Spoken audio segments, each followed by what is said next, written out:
Welcome to the E-Show with Neil Ravin.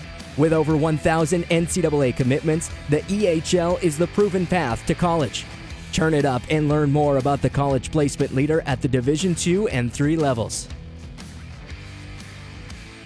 Welcome to the E-Show, presented by the Penalty Box Foundation. The Foundation's mission centers around their daily motto: we take care of our own, as they help out all of those within the hockey community who have experienced a catastrophic event.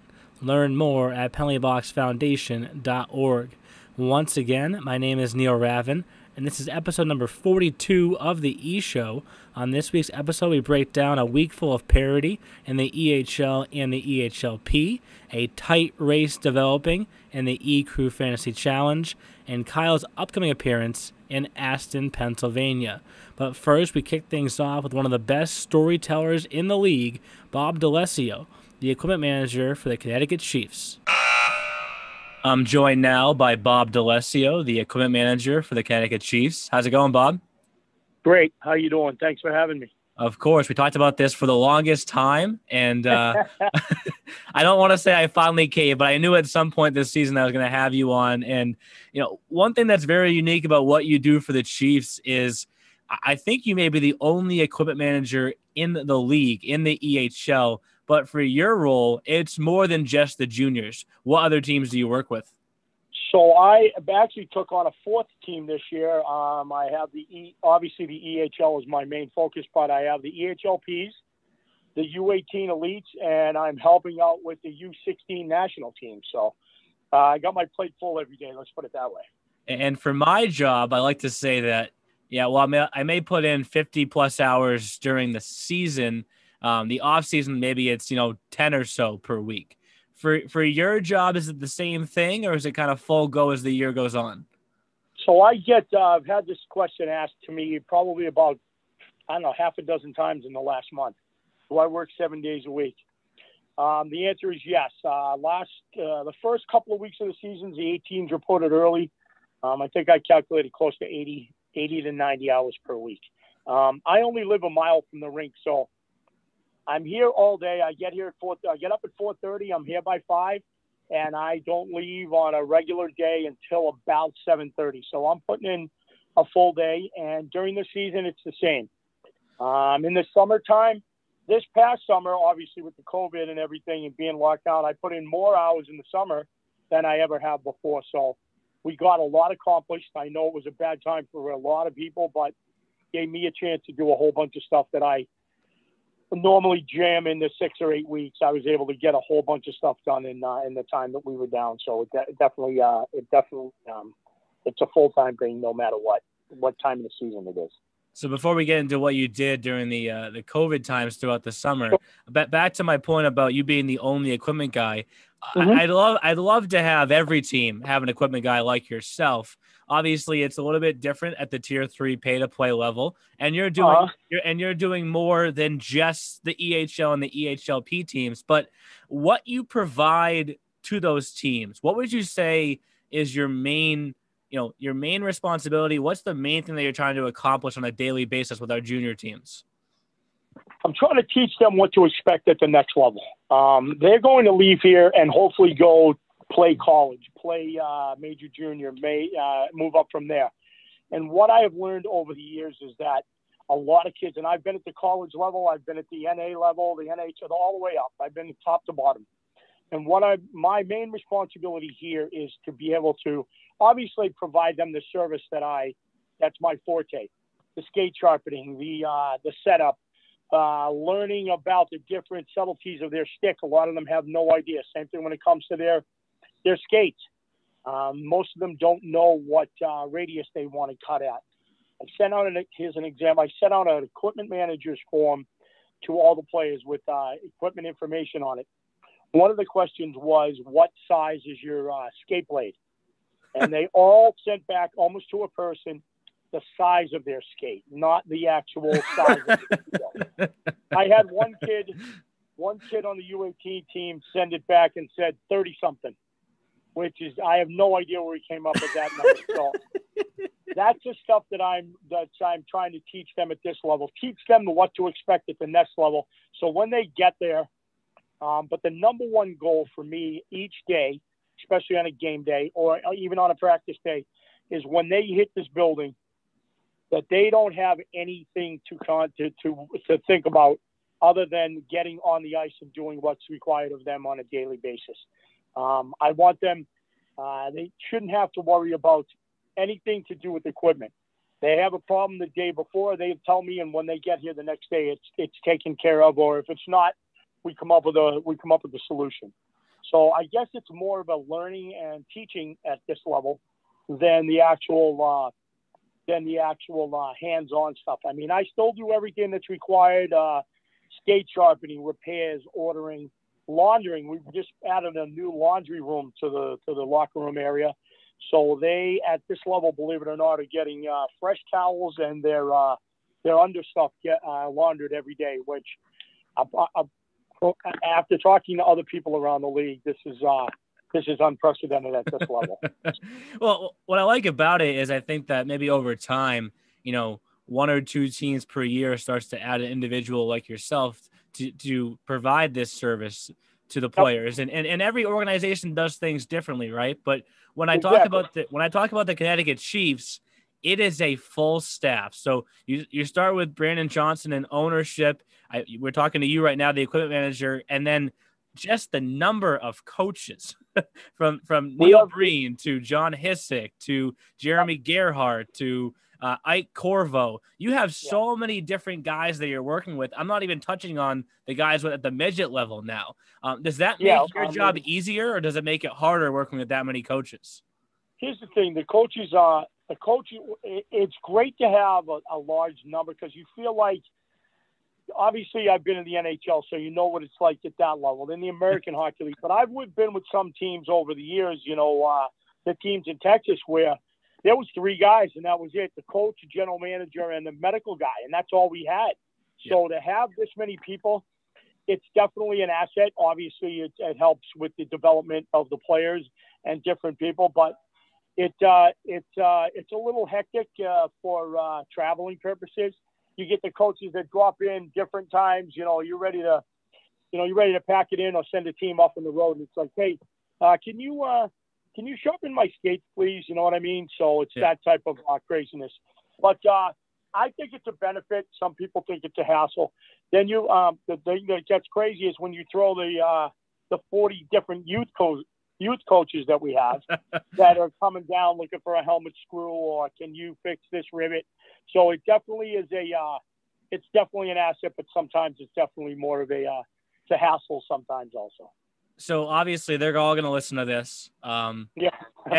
Any slip up that you have, they're going to call you out on. So let's put you on the spot. Is there one coach that's more demanding than any other coach in the organization? Actually, I would say yes, there is, and he's a new addition to our team, and I'm going to call him out on this. Jason Bonacer, our new addition, the associate coach for the 18s and the 16s. He comes over. He's the biggest advocate for the 16 team, which is in the pecking order. The 16s are kind of at the bottom of the pile. No disrespect to them, but that's just where the cookie crumbles. And he comes over a lot as an advocate for the 16 national team.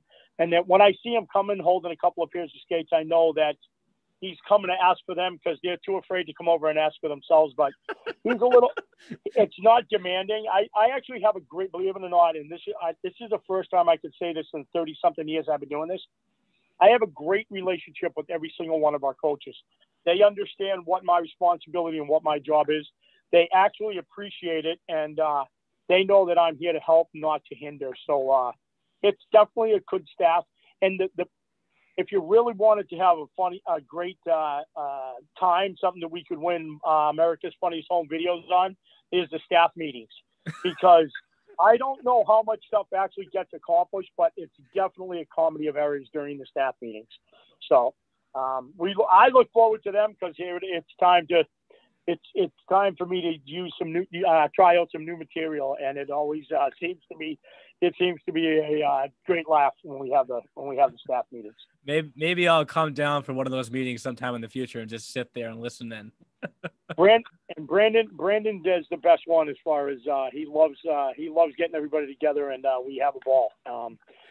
Obviously Ike's the quiet one. He sits in the background and just shakes his head. So you know that if Ike shakes his head, you know we're doing okay. So that's the best part about it. You mentioned that the work that you put in the off season with the COVID procedures and protocols that we're all trying to follow across the league. One of the big things that we've stressed at the league level is how every state is different, but we have to all be prepared and over prepared in that. So obviously Brandon probably leaned on you pretty hard with all of the locker room renovations as well that you guys went through. So what was kind of the first order of business, and what have you done to make sure that the players are staying safe in that end of the building? First and foremost, one of the benefits that we have of being here is that the building, along with Brandon and the chief staff, we have one of the NHL sanitizer machines. It's a giant sanitizer machine. I know in Boston we have what they call a medium-sized one. I know up in Boston we have 6 of the large ones. And what it is, it's a machine that guarantees 99.6% bacteria cleaning, bacteria-free, and sanitizing the equipment. You have to buy a solution for it, but we can fit 3 sets of equipment, which is everything except the steel in the skates. That does not go in the machine. Everything goes in the machine except the steel in your skates, and you load it in there. It takes 11 minutes. First and foremost, when the players came back, was to sanitize everybody's equipment when they got here, and to keep the rooms as clean as possible right now, other than the daily stuff of the hand sanitizers and the wiping down the common areas on 5, 6, 7 times during a practice. So when they go out, go through the room, go out for practice, we go through the room, wiping down all the hand touch areas and all that. But during the summer, the number one thing was we were going to utilize that machine as much as possible. We had somebody come in and steam clean the machine carpets. We got the special the spray that some of the companies were offering to sanitize the locker areas and the storage boxes. A lot of it had to do with just repetitious cleaning of the rooms, which we still are in a schedule today. You mentioned that Brandon looked to me for a decent amount of stuff. Obviously, one of the things that we demand and is being followed, there's very few incidents of it not being followed, is the masks. We have a special machine in the hallway that Brandon bought that scans each player when he comes in. You step in front of it, it scans your temperature and makes note of the temperature. If any player goes over 99.9, it sends an alert. We had an incident last week where one of the players had his coffee up next to his face and it registered 101.2. My phone went off. The lady, we have a COVID coordinator, Mrs. McKinley. Her phone went off at her house. Brandon's phone went off at his house. So the phone calls were just blistering my phone because they thought one of the players had, his temperature was way up. But we went and followed our team protocol so that he had to check in 4 more times on the thing to make sure the temperature wasn't what it had registered. So Brandon, Ike, and the rest of the ownership group and the staff are pretty diligent about following the things that's going to be required to make sure that we're able to stay functioning and stay open. A lot of it falls on myself, and I get here early in the morning and get all the cleaning, the things that need to be wiped down. Like I said, we're laundering every day, so we're trying to eliminate or at least minimize the amount of or the chances of anything spreading. So I know that was a little long-winded, but it's important that we make sure that we want to stay up and running, as does everybody else. And if it means me staying an extra hour or 2 or coming in an hour early, that's not a problem. It's all part of what we're going through this season. And I'm sure for you, throughout your career in this side of the business, you've never had to deal with anything like this before. I obviously asked you for a resume of sorts to kind of lay out all the different teams and locations that you've been. When you got into this side of things, the equipment manager side of things, did you tell yourself that you were okay moving all over, or did you kind of become accustomed to it over time? When I got into this, it was by chance. A kid that was doing a high school kid was doing equipment in Seattle. Barry Melrose happened to be the coach of the Seattle Thunderbirds at the time, with a bunch of former NHL guys on that team. Chris Osgood was a notable. He was playing on the team. Turner Stevenson was a first-round pick from Montreal. Them kind of guys. And I was they were practicing in Tacoma at the time, where I was living and just gotten out of the military. And the kid got in a car accident and broke his leg, and they were looking for somebody to help out. And I happened to be there, and I knew how to sharpen skates. And when I got into it and got the bite, got bitten by the bug, so to speak, my goal at that time was, after about 6 months, I was like, this is cool.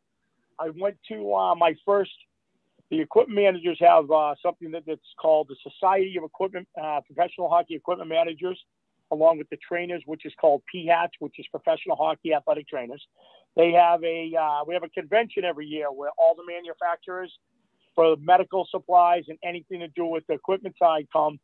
So I met with the NHL guys there, and I knew from that point on that my goal was to make it to the NHL as an equipment manager, if that was at all physically possible. At the time, and this is going back to 88, 89 with Seattle, the equipment managers in the NHL, full-time equipment guys, were making $75,000 to $100,000 a year. Yeah. Now, around this time of the year, the full-time guy in Boston, Keith Robinson, his salary is probably doubled that by now. So it's a good living at that level. But I just wanted the opportunity to be able to get there. And I knew from that point on that was my goal, and that's what I wanted to do. And it took a while. I got a taste of it, very early in my career. But then I wanted to be able to run my own show, if that makes any sense. And that's why we bounced around as a family for a few years. My kids now are older and grown up, and they thank me for, them experiencing all the different parts of the country. But it took a while to achieve my goal, which I've, been in the NHL twice with two different teams. And I was able to fulfill the ultimate goal back in 2011, part of Boston staff when they won the Stanley Cup. So that was an experience in itself. But, yeah, I got bit by the equipment manager bug really early, and that's why I bounced around the way we did, thinking that it was going to ultimately pay off, and it did. It took about 27 years to achieve the ultimate goal of being on a winner, which a lot of guys have been in the NHL and from all the other teams and leagues never even get close. So yep. I feel very fortunate that I was able to do that. So you mentioned how you bounced around. We're not going to list through every single one, but there's obviously you mentioned Tacoma, Nashville, Kentucky, Asheville, Corpus Christi. Is there a location that you went to? I'm not going to say that you hated. Let's go on the other side of the spectrum. Oh, absolutely. I'll give you the hated one. Okay. Texas was the worst. We had there was two of the same owners, two guys that owned the teams in El Paso and Corpus Christi. Corpus Christi was nice because we were right on the water, and it was nice, and it was an okay situation. They were building a new building to be able to open like 2 years after we were there. But they had financial problems, and by Christmas of the same year, I was in El Paso. Okay. The rink was on the fairgrounds, so the Zamboni door would open, and all you would smell was the cows out back in the fairgrounds. The apartments were literally up on a hill overlooking the border into Juarez, Mexico. Yep. It was a tough time. My kids were older, so they were in school. I wouldn't move back there if they wanted to give me $1 million house in the hills. No way, no how. I don't even want to drive by there, let alone fly over it. So, okay. Yeah, that was that. So, and if you want to go on the opposite end, other than the NHL, the Idaho Steelheads, I was the equipment manager the first year they were there. I toured the first time I toured the building was in a pair of construction overalls and the hard hat had a light on it. It was still under construction. I was there from the very beginning when, I got the opportunity to design the stalls in the locker room, which are still there today. The equipment room is the exact same. So a little bit of a legacy, but Idaho was a great situation. It was a small city at the time. Obviously, they've gotten bigger. But, we had a good situation. If you want to go locker room style, the Generals have a great setup situation up in Attleboro, Mass.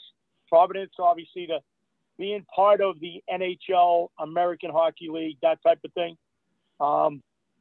Being here now in Connecticut with the Chiefs, I have done a lot of hard work with the help of Brandon and Ike and the rest of the ownership here, and this is a great situation for this level. But I've had a great time over the years. Like I said, Holy Cross was a great experience, a great opportunity. Paul Pearl was the coach at the time. In the last few years that he was at Holy Cross, and working at that level and learning about D1 hockey and even though it was even though it's a small school, it was just an unbelievable experience to be around the entire college situation. 26 varsity teams and two equipment managers for the whole school was definitely a challenge, but had a great time. I really don't want to knock any of the other teams that I worked for. Being in Seattle with Barry Melrose Barry Melrose. Come on. He was just, when I tell people he was the first guy I ever worked for professionally or got a check from, it's hard to believe. So yeah, I've had a great time, but still can't compare to, I was born and raised in Boston, grew up in the North End. I'll bleed black and gold till the day I die. Right now it's covered in black and red, but there's definitely the black and gold is still there for sure. And we'll have it with in red, white, and blue when you're doing stuff for the league, of course. Absolutely. I have a ball, and I can't thank you enough. And it was so funny how this came about because we were sitting in the restaurant the day that Brandon asked you. I jokingly said to him, hey, they need an all-star. They need an equipment guy for the all-star team. And Brandon happened to have his phone on speaker. And you said, sure. And that's how it happened. I tell people that, and they're like, what do you mean? Well, there's not many. They didn't have many choices for an equipment manager, so I kind of won by default.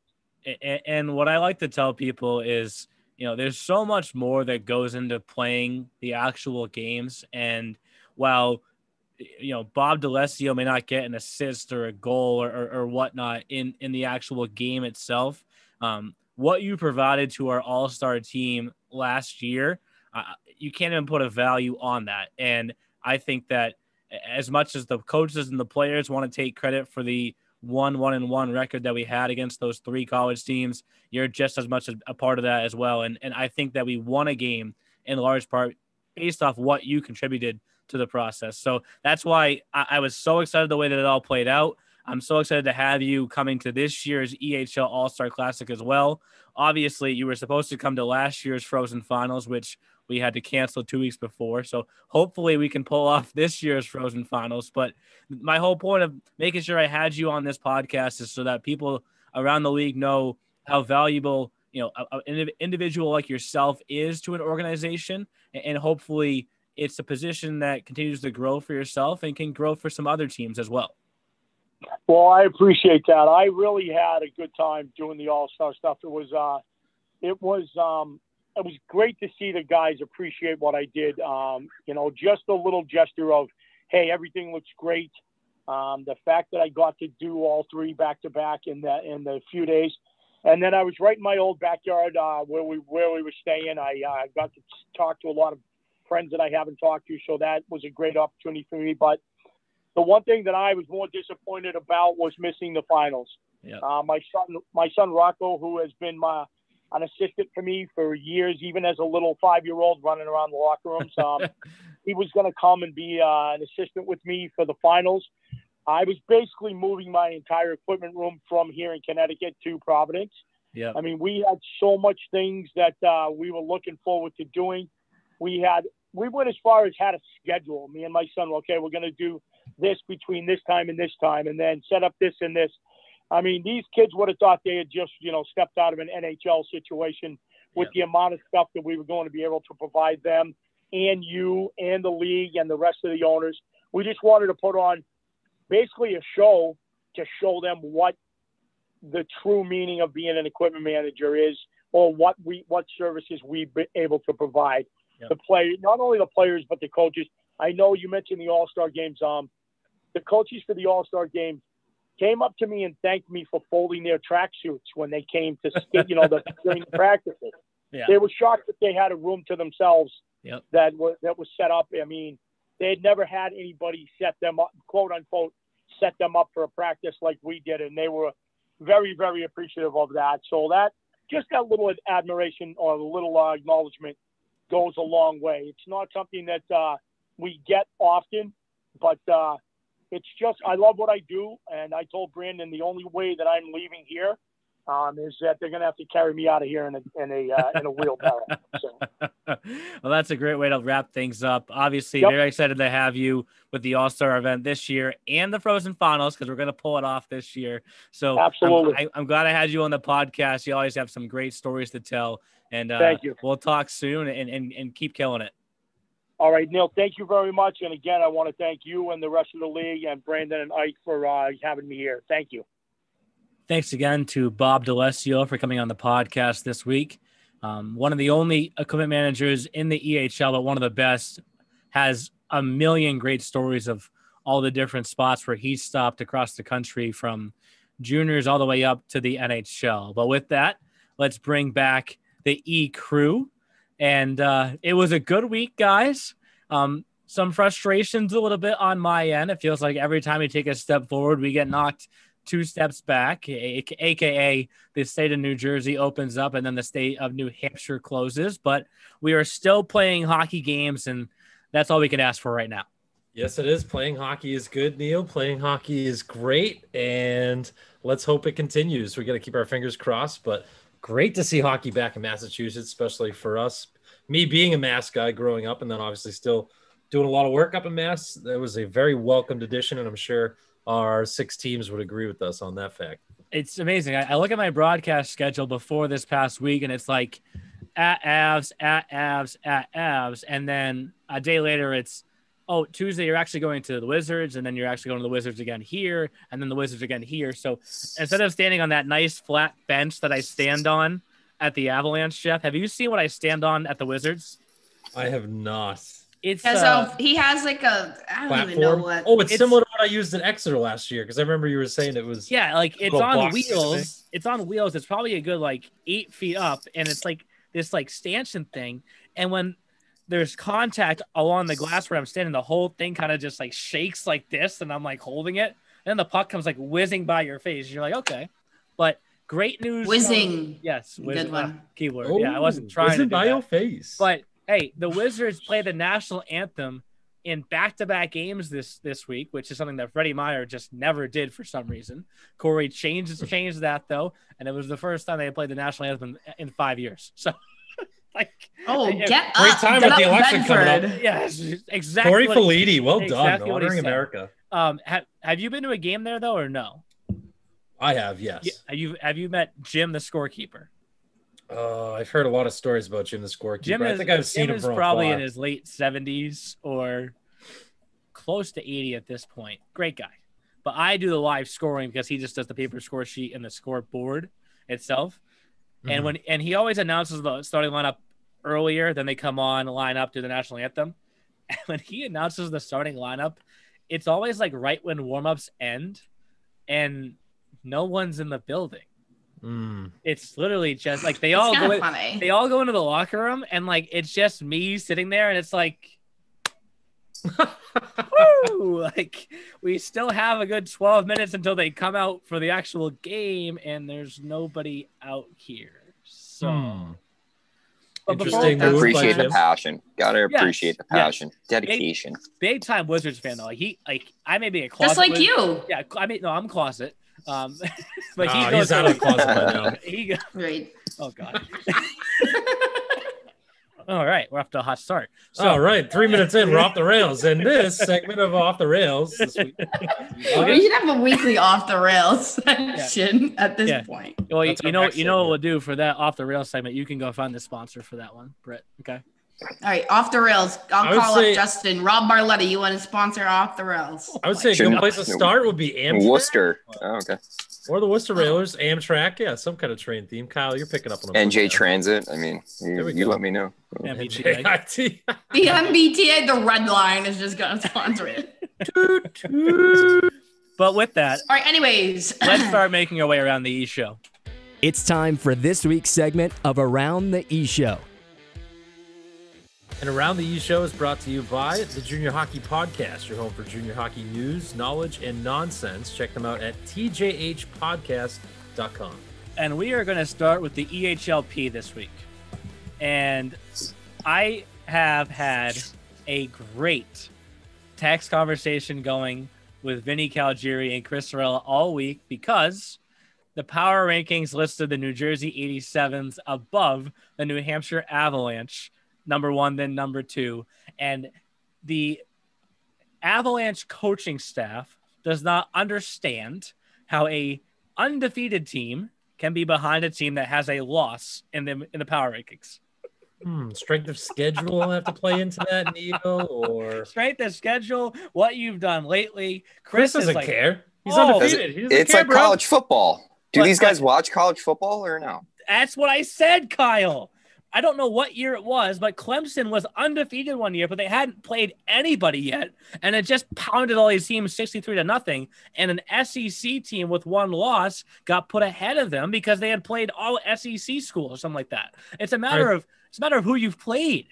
Well, Sorella went to Quinnipiac, but so did you, Neil. So you understand that. Yes. He goes, well, you might as well next level hockey. Forget the sponsor. You're just going to start calling them Ravens rankings because you do whatever the hell you want. Ravens rankings. That's a fact. I go. Hashtag RR. I actually kind of like it. Thanks. I kind of like Ravens rankings. That's like a quick boom, boom. But I go, all right. So as the week progresses, the NFL, ESPN or NFL comes out with their power rankings, and it's like, number one, Kansas City Chiefs with one loss, undefeated teams, and then Packers in front of the Tampa Bay Buccaneers who just smoked them. And I'm like, Chris, look, here's what I'm trying to say. I still don't agree with it. The Avalanche should be number one. And for what it's worth, the Avalanche should have been number one in the EHL also. Chris. Oh, please. Now we need to pump the brakes for a second. The 87th up until today, we'll get to this in the EHL segment. We're undefeated. I might be crying a little bit right now. We're undefeated. Brett. You were not undefeated. Like we ran into a hot goalie, so I had to factor in a hot goalie like Chris. It's not the Sorella hockey rankings. It's not the Raven hockey rankings. It's the next level, and you're number two in each. I'm sorry. Still plenty of time to climb up. I'm not sorry, actually, but it's fine. Well, yeah, I'm not sorry. Fine.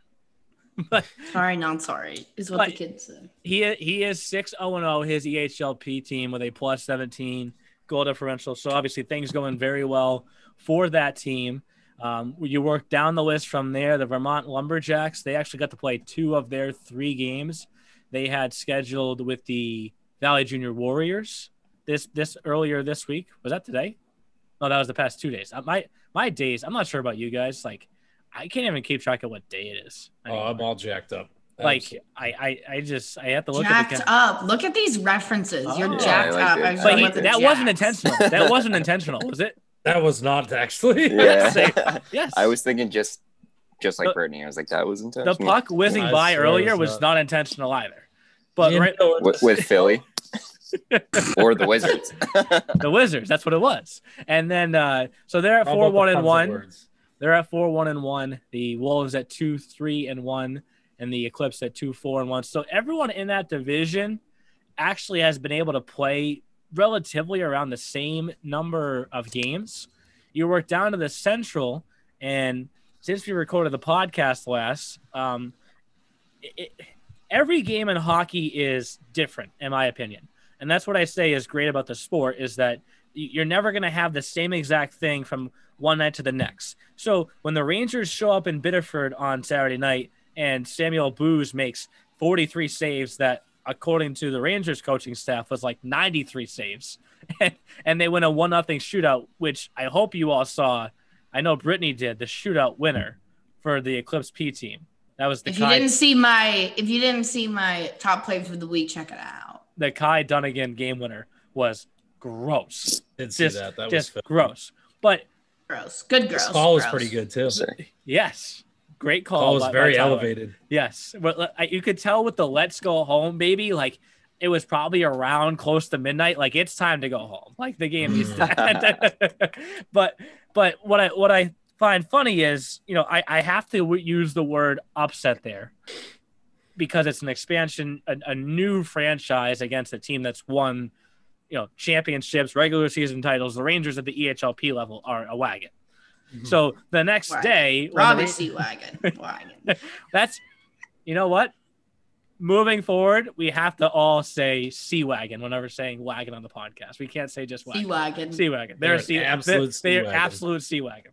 Anyways, Ayla's gonna love that. Ayla, get up. The next votes day, say aye. Okay, we're good. Motion passes. Motion done. But the next day, the Rangers come back and win 9-2. It's like you kind of get, for me, like it's nothing against the Eclipse, but it seemed right. You know what I mean? They were able to hold them off for so long one night. The floodgates had to open up the next day.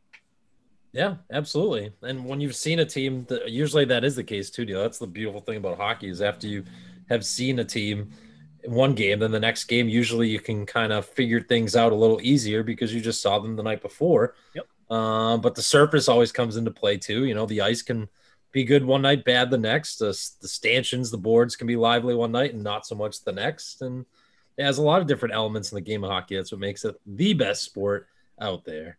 That makes me think of the Rodman bounce. The Rodman, like that one corner in Rodman. Bounce. Yeah. Do you know what that Rodman bounce is? bounce is real. Have you been? You know that what we're talking about, right, Jeff? Yeah. Yep. Like the kick plate, right? Yeah. So Kyle, have you been to Walpole? Yeah. So you walk in. There's two rinks. On the right is the NHL side where they play all their games. On the left is the Olympic where we have showcases there. Every team complains, I'm not ready to play on the Olympic side. It's too big. wide. I thrived. I love the Olympic size. I thrived in Olympic. I was begging for Olympic when I was playing, guys. Turn the wheels on the outside. I'm 5'10". I'm not 6'2". So I needed the time and space. It's the space, yep.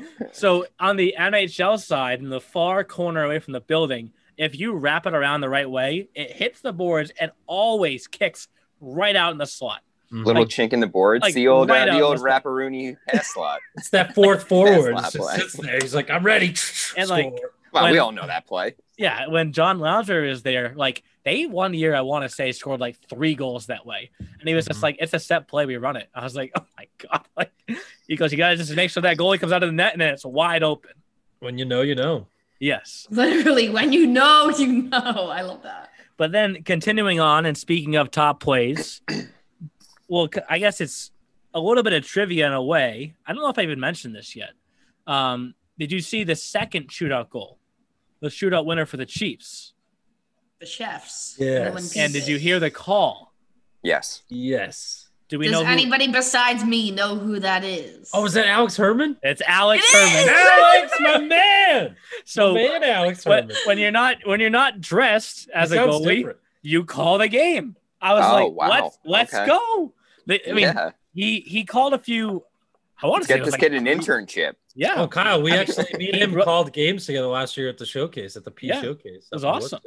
He was great. I was like his teacher per se, and he was great. I gave him the keys to the Corvette. You were a master Jedi Knight. He's a Padawan. I know. It was awesome.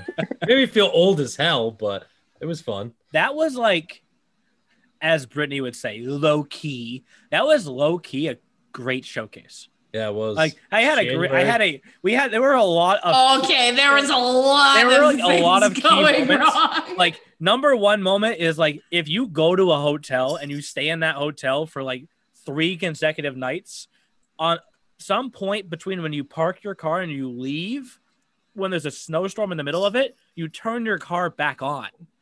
Okay, we were never there for. Shut up. We knew going into that the Chevy had no chance that weekend. Yeah, she was on her way out. She had no chance that weekend. And look how much longer she still made it. She made it up until what, a month ago? Yes. Not even. But it to use the same reference that I've used before, it was pouring snow at one point during that showcase. It was cold. Remember, we went out to dinner with like Maddie and Terry in like the midst of yes. And Terry was he was starting to look at a few potential players to move up from the EHLP to the EHL. Like the car, I couldn't even see in front of me. It was snowing so hard. Then you look at the actual showcase itself.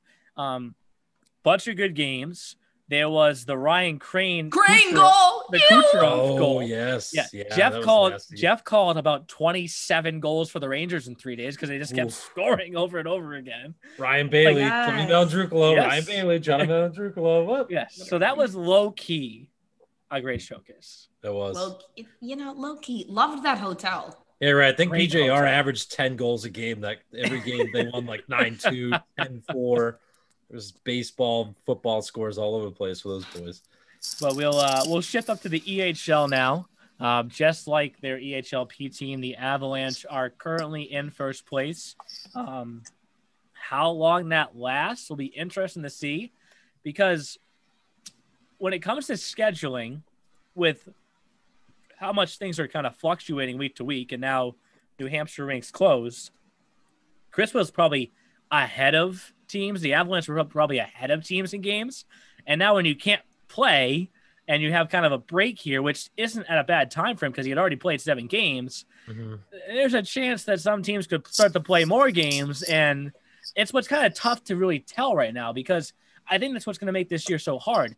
Unless every team is at the same number of games, we're not going to really know who sits where until we get to closer towards the very end, because it's such an unbalanced number that you have a team that's in first that's 7-1, and not to say that the Wizards are going to automatically win their next 3 games, but if they do, they're the same record as the Avalanche.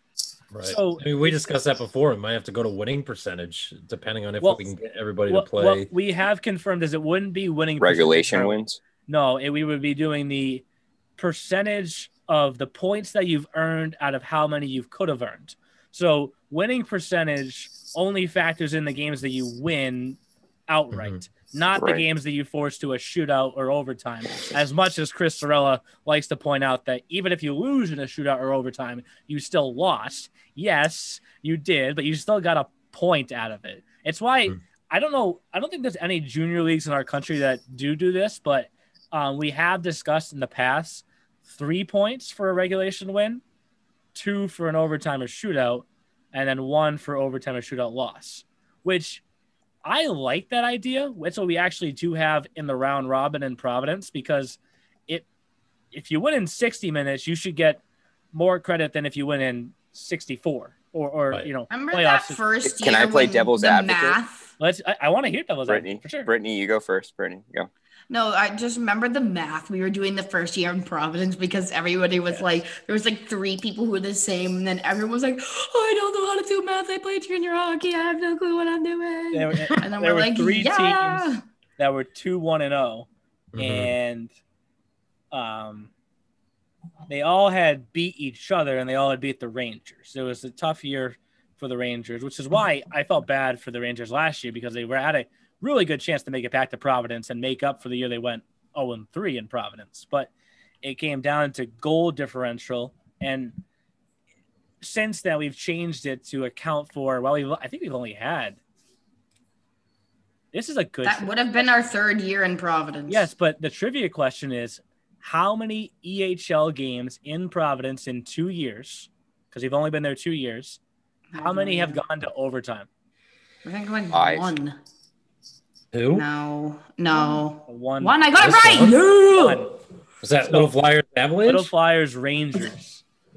But what was weird about that situation is the Little Flyers should have gotten 1 less point compared to the teams that won in regulation. But Kaya, you said you had a devil's advocate to that system, so let's hear it.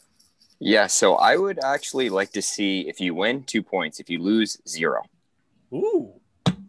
Doesn't matter if you lose in the shootout. No, if you lose 0, if you win, it's 2. So I think you shouldn't get awarded. That makes it a little more black and white. I think Yep. we'll have less confusion, and I think there's more on the line for the players to compete. And even if you're going back-to-back days and you're tired, hey, you win, you get 2 points. You lose, sorry, 0. Would you eliminate the shootout at that point then? So would you make overtime longer, if you will? I would consider it. I think that's above my pay grade. Okay. So that would make sense. I'll make it 10 minutes, right? 10 minutes, 3 on 3. I'll start with the statement that I am a true believer in. If you win 2 points, you lose, it's nothing. I mean, look at other sports in the NFL. You don't get points for winning. Losing. Losing. Excuse me, Jeff. So no, that's all right. Hockey, I get it to an extent, and I think hockey is almost more progressive, if that makes sense, than some of the other sports. So we cut out ties already. Let's cut out that extra point, and let's do 2 points for winning. You lose, boo boo gots. As we say in New Jersey, boo boo gots. Well, if you extended overtime too, what I've noticed with 3-on-3, yes, we've had games go to a shootout, but I would venture to guess if we one season made overtime 3-on-3 10 minutes long, they would end. I would never take anybody 10 minutes. You're gonna have to play your fourth liners. I mean, you're playing everybody. Yeah, I mean, at that point, 3-on-3. How many games go to a shootout at that point? Probably would be minimal. But I mean, like, I called a game today that went to 3-on-3 in regulation because all these guys wanted to take penalties at the same time. Wow. Yeah, that's very rare. And a goal was scored. A goal was scored 15 seconds in. Of course. So yeah, while I'm trying to enter the penalties into my little iPad, I'm like, oh God, I hadn't finished yet. Now there's a goal. Who scored that? I'm trying to call the game at the same time. My head was exploding, and then my phone was ringing at the same time. So we're good. We worked through it though. But continuing on down, I said Avalanche at 1. Vermont, their week got better, or the podcast week, if you will. I was having this conversation with Kyle. There's a difference between the league week that kind of goes from Tuesday to Monday, and then the podcast week goes from Thursday to Wednesday. But the league week, Vermont went up to Waterville Valley. That's when they lost to the Avalanche 2-1. George McMichael made 50 saves, was terrific. Is that good? Crazy. Yes. Robert Marniello scored his first EHL goal. Mario's son was the game winner. And then that was my boy. Missy points. Get up, little brother. Get up. Which is why got up for Kyle. It was frustrating for Kyle because that was part of this week in the league, but not the podcast week. Right. But then you look at their next game, and this is where while it makes no sense, I love our league because of this. So the next day you bring in Walpole, who at the time is 0-4-1. And it just hear the train. I'm sorry if everyone can hear the train that I live next to the train station. Oops. Yeah, that's the new sponsor. As I'm talking You'll hear mine too. As I'm talking about Walpole. Oh my gosh, love that. The train's going by. It goes. Mind blown. But they enter this game against Vermont, having already lost to Vermont twice, the Rangers and the Avalanche and the Spartans in overtime, or shootout. Sorry, and you're like, the day that they lost to the Rangers.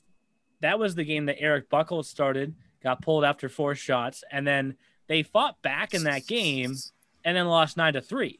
So you're thinking to yourself, all right, they're 0-4-1. Now they get Vermont again, a pissed off Lumberjacks team that just lost a close game to the Avalanche, but then they go out and they shut out the Lumberjacks 5-0. Like, where did that come from? Nobody knows. I don't know. I think I have an answer. Nobody knows. Okay.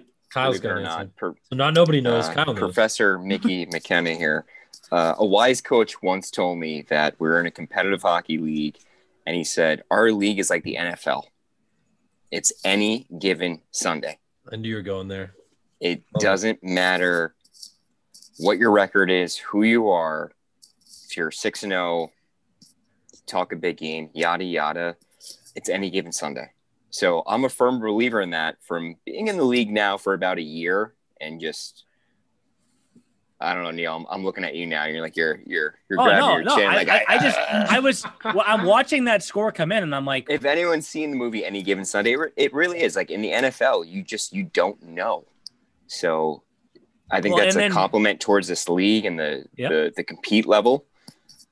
And like you said, I mean, you could be the main Eclipse and beat the Boston Junior Rangers 1-0 and then lose the next day 9-2. Yeah. And as Neil likes to say, the amount of times Neil had to have said the word parody last year on this damn podcast was like 1,000,005.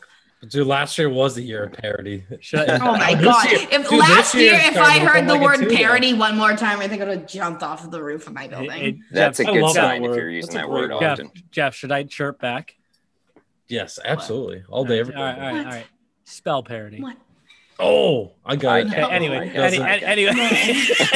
that answers my chirp back. But I can't spell it. Spell it. All right, Britt, go. Isn't there's no, I don't know. This is like, look at, she's getting so red in her face. It's not. It's PAROD something. Why? I don't know. Moving on. So Coach Mosso texts me. Wait, how do you text me and says that Eric Buckles. I got it right, you ass. Oh, you fools. I need to find a good beep button for this week's one. Anyways. Wait, I literally spelled it correctly. Goodbye, good riddance. So Mosso texts me and says, this goalie is the goalie of the week. He gave up 2 goals on 4 shots yesterday, Jimmy. How do I know he has a shutout today, but they still count together. Those 2 things don't go together. Yeah, 50% save clip. That's not what we're looking for. 500 save percentage. But then I gave it to McMichael, and he goes, whatever. You had to give it to someone that faced us. I go, what? I'm giving a compliment to your team. I'm telling you that a good goalie stoned your team. That if the goalie of the week played against you, I look at it as a compliment. Personally. Did Cody complain? No. He said that after losing 9-3, he went a little bit into psycho mode and soul searching. That's soul searching. So he bought Burger King instead of Chick-fil-A. But whatever he did, it worked. So right. Tim are just Cody things. So that's Walpole right now at 1-4-0 and still kind of lurking there, down at in 9th place. Better than that record still. The Rangers got back to work and since we were on this podcast last, they've won 4 games. And what's up? Hey, hi, how you doing? I don't know. And they're still figuring things out. Honestly. Oh my God! And be careful saying that, Jeff. Oh, that's right. Adam Hooley and Matt Kuhners. But everybody's figuring things out right now. The first time I see the Rangers, I look on the defensive end of the bench and they start coming on and off throughout the game. I'm like, these guys are monsters. Yeah, dude. I remember I was telling you that. We looked down the line chart. That first game, 6'5", 6'6", 6'4", 6'3". So Saturday at this game, I'm going to be looking up at everybody. And then he's got Brogan McDonald. He's like 6'5". Both of his goalies are over 6 feet. Everybody on his team, he's like, besides Mal and Drukolo, everyone else is like over 6 feet. I'll skip a few of these heights, but here's the tallest players: 6'2", 6'3", 6'4", 6'5", 6'2", 6'2", 6'2", 6'2". Like what? Yeah, and then you have the skate. Okay, so Rich went hunting for the tall kids. Yeah, who's that one forward they have? Was it Schaefer 6'3"? He was there last year, though. There was another bottom forward they had that was like 6'6". Kid was a tree. Like they had a player on the EHLP team. Oh my gosh, Big Z! Yes. What was his Eric Zelks, right? I don't know, Big Z. That's all I got. It was like, hello, but like Big Z. Oh my God, holy throwback. Where's Little Reba these days? Little Reba's probably still in his country because he can't enter. Carlos Reyes Reba. One of the best names. Love to have him too. Right now. Loved him. He was small. And not of the big variety. This is what I'm going to get interesting this year because seeing that team twice now, they're really good. And they're still kind of like and like I know how good last year's team was, 36 or 35 wins, whatever, regular season title. This team may be better. Ooh, I'm excited for Saturday now. This team is really good, and they're big, and they're strong, and everyone can score. I don't know. I guess they're figuring out the goaltending still. Yes, like I was going to say, is that the question mark? Maybe. Maybe because you don't have Billy Gerard to go start 40 games. Let's say, isn't that the weird thing too? That's been the one constant for Rich's teams the last number of years. Egbert, and then you had Billy Gerard, and then now this is the year where you have the forwards very, very deep. They have Moore on the second line, Cook on the second line. Like those first two lines, the guys on the second line could be first line. Like Rich has got a very deep. There's two Moores. Andy and Andy Jack. Moore, Andy. And like Moore. Bailey, I like Andy Moore a lot. No relation. FYI. Whatever game I was calling that express game, I'm like, Bailey's had probably some more chances than Malin Trucolo. Maybe he'll kind of be better at this level. And then Johnny comes down and it's like scoring chance. I'm like, geez, okay, we're good, guys. And he's on the third line right now. Third line right now. And hey, that's a team that also, they have only played 5 games, so the Avalanche is 7, but they win their other 2 games this week. All things are kind of equal. Their 1 loss is in a shootout to the Avalanche regulation. Now they're in first place. So it's kind of tough with no games to sit there if you're the Avalanche and watch teams maybe pass you by. Understand you still have the same number of games left, but the Rangers' early takeaways for me are this is a team that has the potential to be a Robbie Seawagon. So going down from there, the East Coast Wizards, I called 2 of their games this week. Tough bounce today. After the first game, I was like, wow, the Wizards look awesome. Maybe this is another Frozen Finals team. After today, maybe not. There comes Brendan DeMarco have 2 goals. Yes, and we don't keep the big Mass High School kid. Huge. We can't keep the face-offs with 1 scorekeeper in this league. There were 2 Railers goals today that were like face-off 1 shot goal. Was it any of his? One of them was his. And they were 4 for 6 or 4 for 7 on the power play. Big power play, guys. And that was the first win of the year for the Railers. And they lost to the Lumberjacks 5-3 earlier this year. They got shut up by the Avalanche 4-0. I don't know if they have enough to make it to Providence, but if the year comes to an end and you tell me they made a little bit of noise in the playoffs, I would not be surprised. They made a huge strides from last year. Seacoast, we talked about them already a few times on this podcast. They won a game in the playoffs last year before getting knocked out by the Lumberjacks, but they're a different team this year. Bjorn Schupbach and Michael O'Brien, I got to see that D pair in person, 2 players that were each nominated for the All-Star Classic, and they will both be there. They must have played 25-something minutes during the game I saw against the Wizards, but they were really good with the puck. They went D to D 100 times, moved well up ice. I think this is gonna sound kind of strange. We knew how deep this conference was last year. I think it's even deeper this year. So it's going to come down to those hosses. It's going to come down to those last few points that people are going to look back and be like, oh, remember when we won? I mean, when we lost that 1 game, like we said, in the shootout in September. And they're going to be like, damn, we needed that one. And remember when Kyle said that we deserve 0 points for that loss? We do deserve 0 points. I agree. If you lose, get out. Bye. We'll see you next time. 10 years from now, we're going to laugh about this.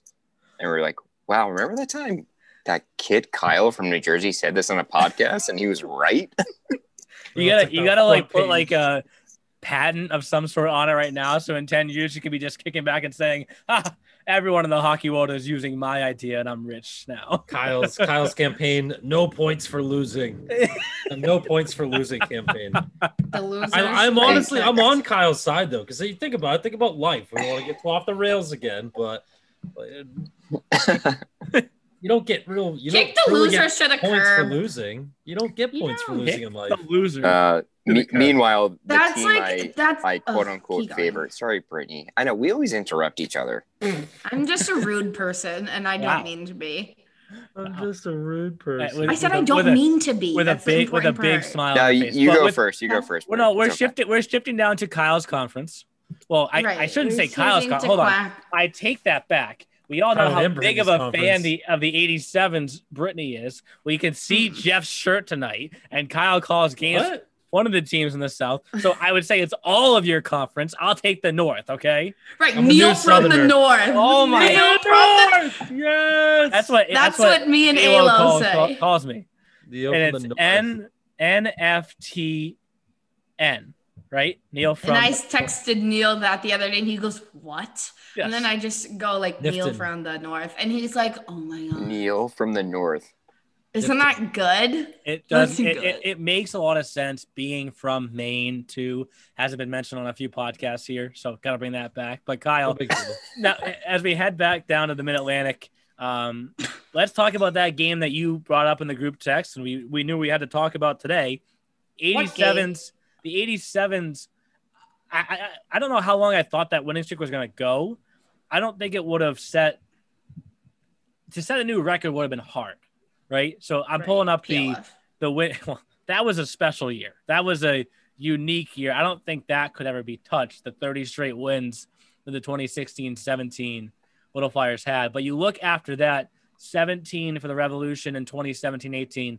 That was actually to start the season, 17 straight wins. Avalanche the year after, 16. Rangers last year, 15. And the Junior Flyers that same year as the Little Flyers. That was actually the Junior Flyers championship season. They won 14 straight. 87s, could they have gone that far? They were at 8. And we talk about how tough this league is, and you look at some of their scores. It wasn't that they were blowing people out of the water. There were a few games in those first 8 wins that they could have potentially lost. What's wild, and one of you can, I don't have the exact scores in front of me, but if you look up the first Rough Riders game with the 87s, I want to say it was 9-1.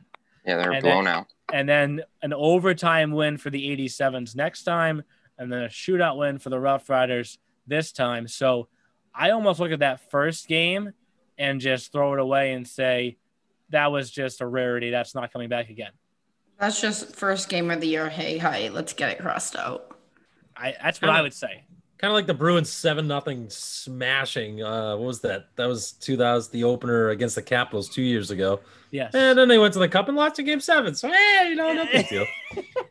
Right. I'm signing off. See you later. Not bitter. Not still upset about that. Oh, I'll be angry till I'm old and dead about that. But who are the Connecticut Rough Riders, guys? Dude, I have no idea. Bunch of horses, Neil. They're a bunch of horses. I've been saying this for the last 2 weeks. They were off to a tough start. Did I not? Yep. All three of you can. You've been banging on their door, buddy. This is a good hockey team. They're going to progress. I'm not taking anything away from the 87s. No doubt. I mean, you start off the season 6-0. Be careful what you say. Careful. Or else things was that like that almost kind of sounded like kind of spooky, like a Halloween thing. Be careful. Like now I'm like cursed.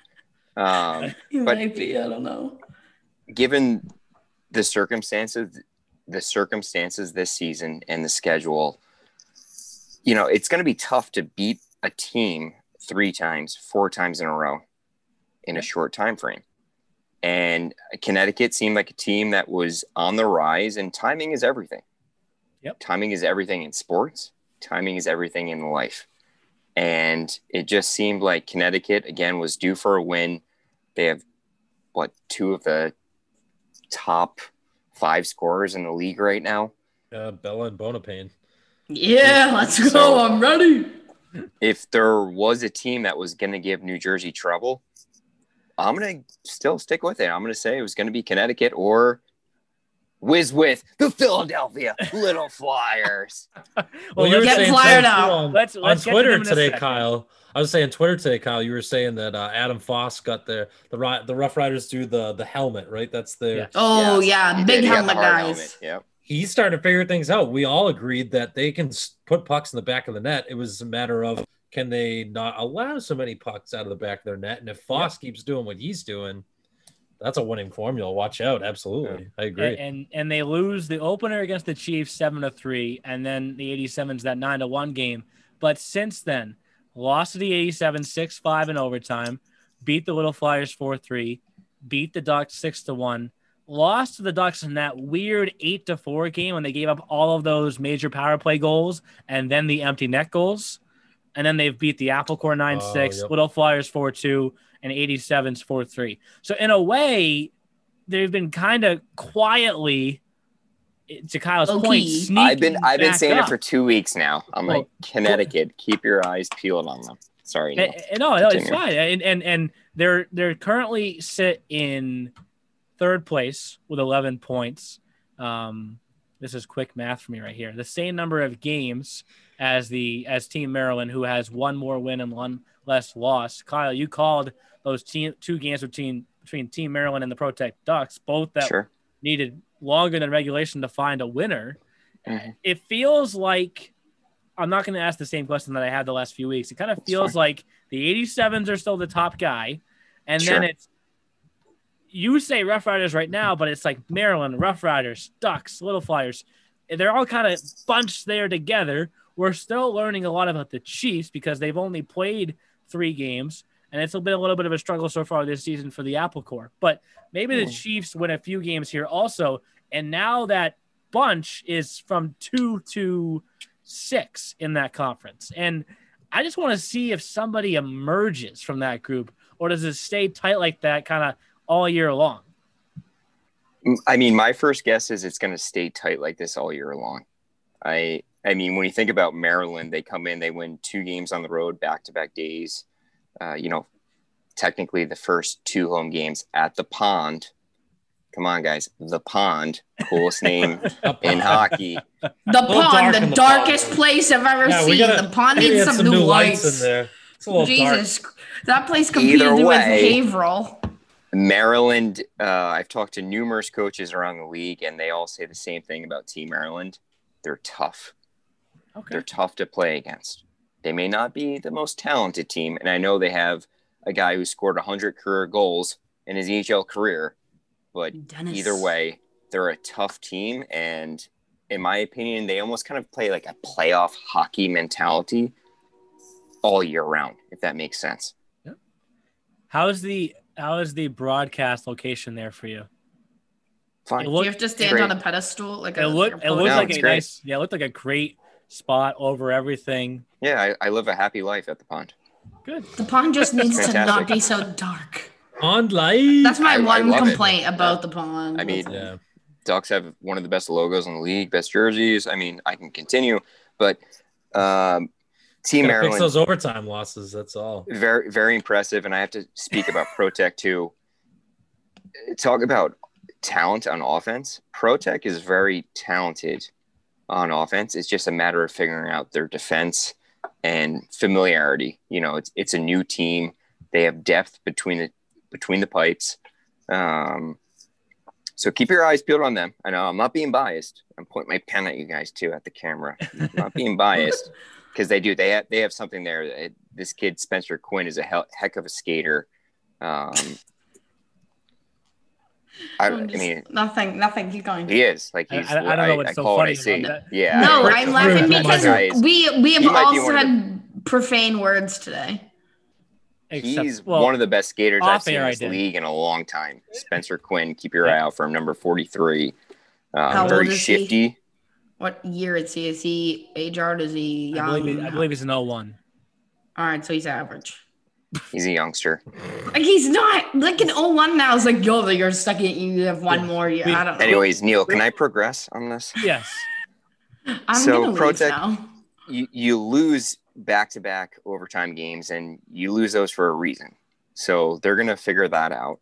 But then give credit to Team Maryland, and then they go back to Philadelphia, and they lose back-to-back games to the Philadelphia Little Flyers, who enter that contest 1-5. So, speaking of parity, interrupt me, Neil. Let's go. 5 straight losses to the Little Flyers. If you go back to last year's playoffs, and it's weird. Do they have their number? Like, I don't know. Which I'm confused about too, because like I just said, I was just tooting Maryland's horn about how tough they are, and they're a good playoff team. And the Little Flyers play a similar style, but both contests were 1-goal games.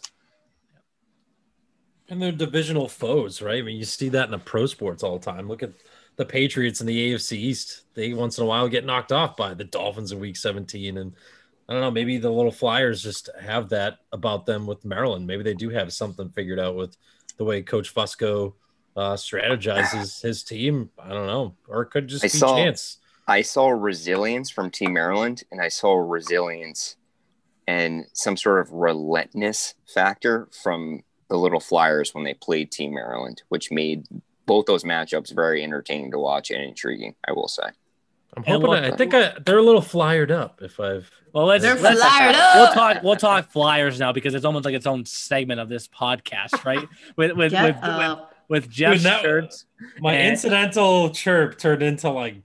Well, what was funny is like, obviously, I got your address from you just to confirm, and then Brittany helped put the whole package together via FaceTime. They're kind of in a weird spot though here. They started playing well lately. They have an upcoming home and home series with the Protect Junior Ducks, and part of that home and home, Kyle. The first game is at the Pond. Did you say pond or ponds plural? Or I call it the Pond. The Pond. Because you don't play on both. So it's like it's one. Silly us. Anyway, when the series shifts back to Iceworks, you're going and you have a special it's almost like a special appearance. That's this week? Yes, I will be there on Wednesday.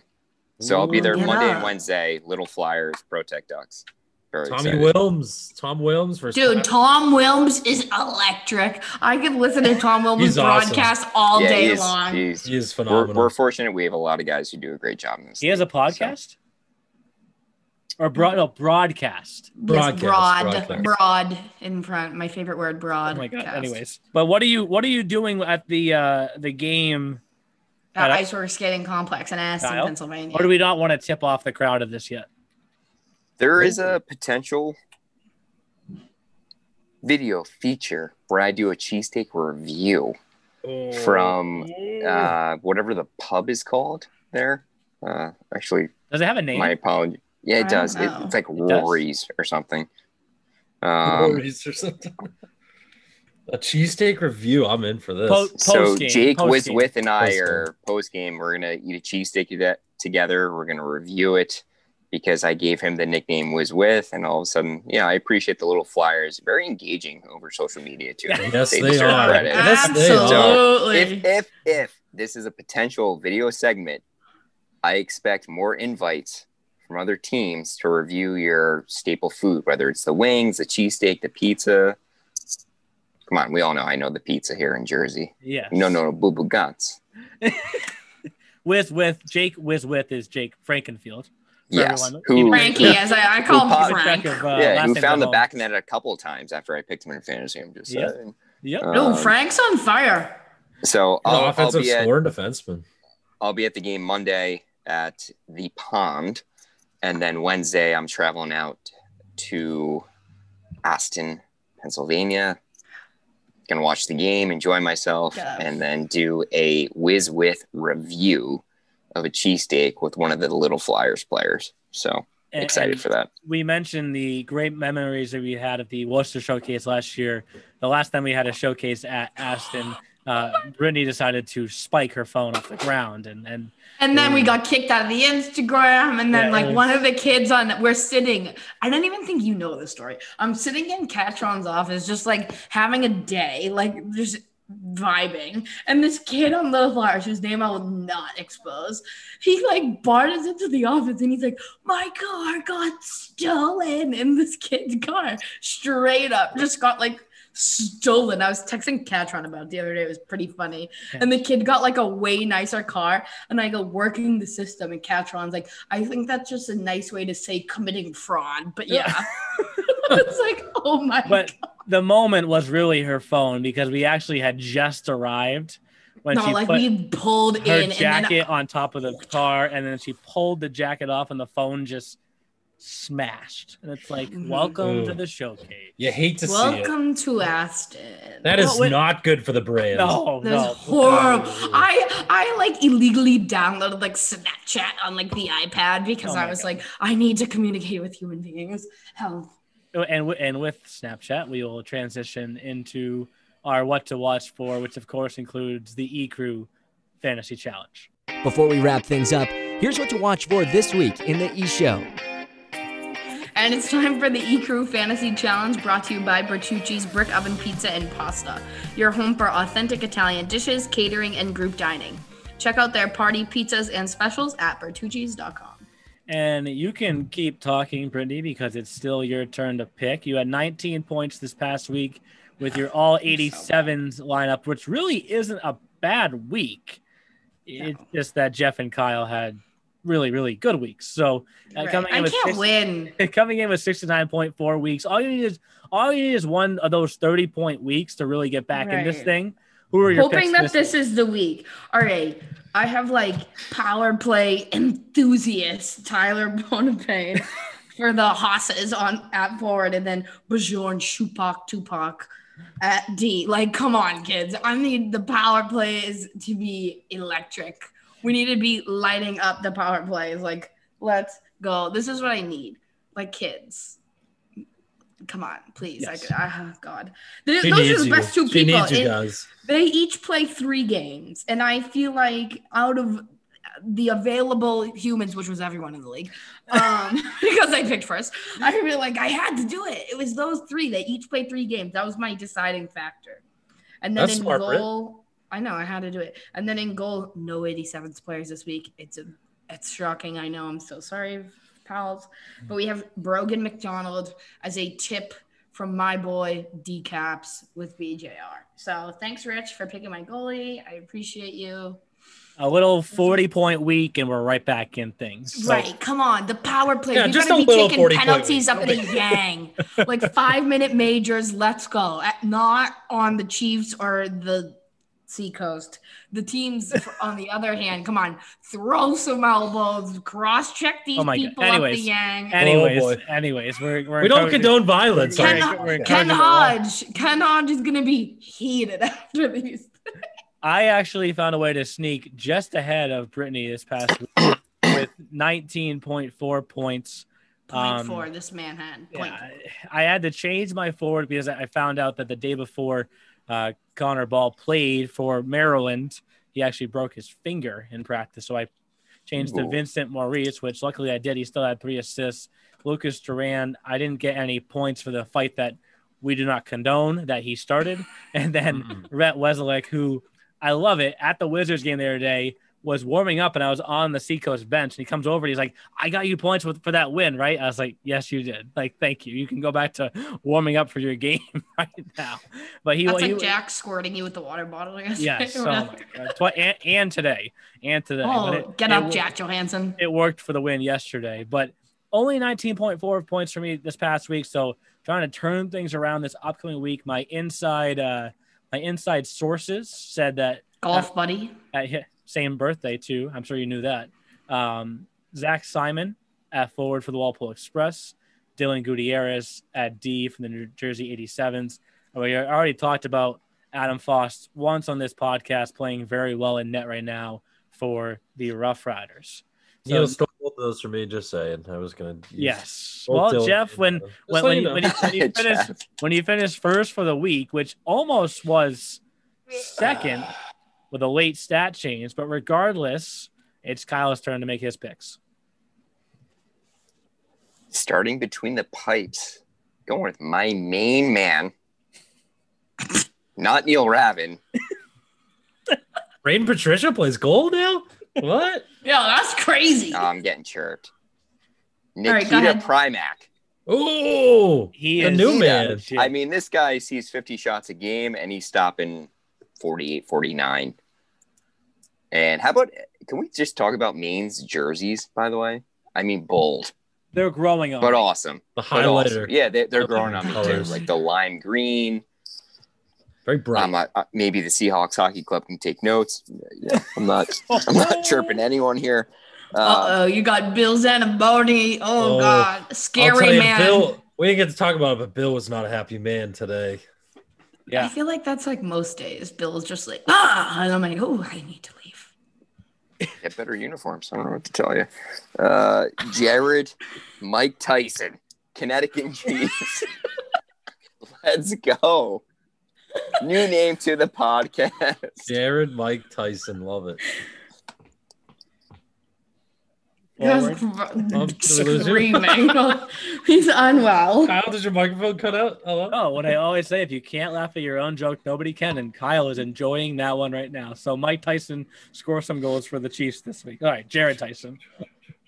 Hey, look, a defenseman here, a few assists and just a minimal amount of games. I have confidence that he's going to produce this week. And then up front on offense. It's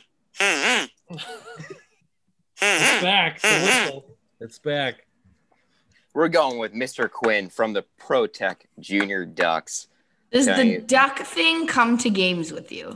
That's a good question. I was going to ask that. If they get an overtime or a shootout winner, that has to come out, Kyle. Would the whole team, or should they get one of these things? Yes, but when I'm broadcasting the game, no. You call the goal. You call the goal. You get a good 5 seconds afterwards, and right before you're about to sign off, put that out there. So Jeff, I know we stole some of your picks, but that's what happens when you finish first for the week. Hey, it's okay. I'm cool with that. With the players that you picked this past week, it was really, I think, a combination of Ryan Bailey, who's having an excellent season, and of course, your boy David Raduzzi winning 2 games for Vermont, helping you to the best week of all 4 of us. So, who do you have this upcoming week? And don't forget about Curtis Burke, right? He gave me. Did we ever fix that assist, by the way? Did Coach Fusco ever send that in? I am still waiting on the stat change, which has to, for all the players listening at home, has to. Yeah, listen up to this one. Jesus, Mary and Joseph. It has to come from the coaches. Okay. But me and my man Curtis, he started following me on Instagram. Very, very kind young man. Gave me a nice message, told me he thanked me for picking me and he wouldn't let me down. And he did. And he got me a few assists too. So it wasn't all Raduzzi and it wasn't all Ryan Bailey. Curtis gave me some points too. Just want to give him that little shout out. So thank you, Curtis. But yes, going into this week. So we'll start off with the forward position before I work my way backwards. Just saw this young man this afternoon, Marcus Cook for the Boston Junior Rangers, 9 points in the last 4 games after having just 1 assist in that opening game, 2 game-winning goals as well. So trying to look for Marcus to stay hot in the score sheet. He had a goal against the Seahawks Hockey Club in that 4-2 victory today. And now to the defenseman and the goaltending. So I know we're probably not using video for the podcast. You won't be able to see it, but thank you to one Alo, a.k.a. Anthony LaRusso. I got my Little Flyers versus Everybody t-shirt that was mailed to me, along with a Little Flyers logo decal, because those boys got real flyered up after old Jefferson Meek Mills. That's my new nickname. Pretty cool. I like it, actually. Meek Mills, big rapper from the Philadelphia area. And now I guess me and him have something in common. So I'm going with some Little Flyers this week. They got that home and home against the ProTech Ducks, as Neil talked about earlier. So let's go with Ryan Clear as my defenseman. He's already got 2 goals, 2 assists, 4 points in 8 games. Got a couple of points on the power play, 3 points actually. So he's got a few points on the power play. And then we're going to go in net with, I hope, we should have asked Alo in that quick FaceTime earlier. We did. No. We should have asked him if he was definitely going to go with Mr. Jakob Kubik. Oh, yeah. No, I have a feeling he's earned 2 wins out of their 3. That's what I was thinking, Kyle. He's the hotter of the goaltending bunch that they have there. So we're going to go with the Czech Republic native Jakob Kubik. And that's it. Just to recap the overall standings, I'm still in first, but the lead really has shrunk. I'm at 115.8, and then right behind me, Kyle at 113.6, Jeff at 108.6, and just getting hot right now at 69.4. Brittany, like I said, a solid 40-point lead this week, 30 next week. You're right back in it. Mm-hmm. You just need 2 solid. No, come on, Hosses. That's all. Just 40-point week, Britt. Two Sea-Wagon weeks, and you'll be fine. So I know 2 Sea-Wagon Robbie Sea-Wagon weeks. Hey, the parody offers room for opportunity, Brittany. So we are all there. Right. I'm ready for the Hosses. I'm not being funny. I'm just it was a very educational podcast this week, guys. So thank you for that. Very much. We're very big. I spelled parody correctly. The plays on word. The hope, of course, is that by this time next week, fingers crossed, we'll be able to gain gained back the state of New Hampshire and everything else, knock on wood, there aren't any other changes, because it does feel like at points this year we've taken a step forward and then 2 steps back. But regardless of what's going to happen, we're going to keep moving games around to make this season happen. That's the big message that I have told everyone that has interviewed me on their podcast or has asked me to. I got asked to give a few quotes for a story for a college this week, so that was a little bit different. But regardless, that's the big message that we're really trying to say is, no matter what it takes, we're going to keep pushing, keep driving forward. And while it may be that we're taking, a smaller step each week towards our goal than what we would a year ago, we're eventually going to get to that final finish line, which hopefully for all of us will be in Providence. Fingers crossed. We need that. Not be a March. Too far away. That is way too far away to think about. Way too far. Yes, but we're going to start talking a little bit of playoff stuff here soon, because I think we need to conquer the All-Star event before anything is spoken of. You mentioned it, though. Every point is critical. So we want to make sure we have an idea of how things are starting to shape up, because you can see how fast stuff can change in all 4 sets of standings. Or sorry, 5. I got the 3 divisions in the EHLP and the 2 conferences in the EHL. So thank you guys for this. As always, great episode with the Ecru. Another full week coming up in the E-Show. And we'll be back next week. See ya. Thanks, Gabe. See you at the rink. See you at the pond. Thanks for listening to the E-Show. Learn more at easternhockeyleague.org and follow us on Facebook, Twitter, Instagram, and YouTube. Also, be sure to subscribe and get notified when next week's podcast is released.